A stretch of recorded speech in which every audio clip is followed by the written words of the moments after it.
আসসালামু আলাইকুম গাইস, সবাই কেমন আছেন? আজকে নিয়ে এসেছি আপনাদের জন্য পাবদা মাছের লাল বোনা। প্রথমে মাছগুলোকে ভালোভাবে পরিষ্কার করে নিতে হবে। আগে থেকে আমরা আজকে রান্না করতে যে যে মশলা লাগবে এটা রেডি করে রেখেছিলাম। পেঁয়াজ আগে থেকেই বুনো করে রেখেছিলাম। ও পেঁয়াজটা এখন এই বোনা করা পেঁয়াজটা এখন আমরা কড়াইয়ের মধ্যে দিয়ে দিলাম। হালকা একটু পরিমাণ মতো হালকা একটু তেলও দিয়ে দিলাম।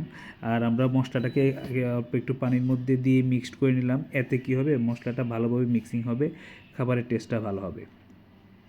এখন আমরা মশলাটা কড়াইয়ের মধ্যে দিয়ে সুন্দর করে রান্না করছি। মশলা কষানো হয়ে গেছে। যখন মশলাটার উপরে তেল ভেসে উঠবে তখন আমরা একটা টমেটো দিয়ে দিয়েছি এবং 4-5টা কাঁচামরিচ দিয়ে জিনিসটাকে আরও একটু সুন্দর করে কষিয়ে নিচ্ছি। এখন আমরা পানি অ্যাড করে দিলাম। পানি অ্যাড করে দিয়ে মশলাটাকে একটু ভালো করে বনে নিচ্ছি।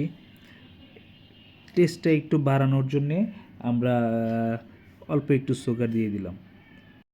এখন আমরা বোনা হয়ে গেছে মশলা। এখন আমরা মাছগুলো দিয়ে দিচ্ছি।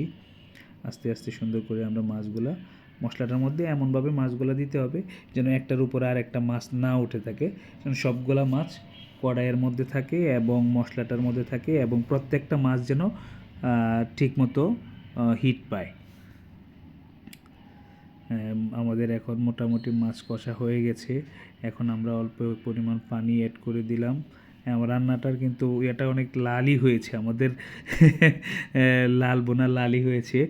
যাকে এখন আমরা ওই ধনিয়া পাতা অ্যাড করে দিলাম। এখন আমাদের তৈরি হয়ে গেল আমাদের পাবদা মাছের লাল বোনা।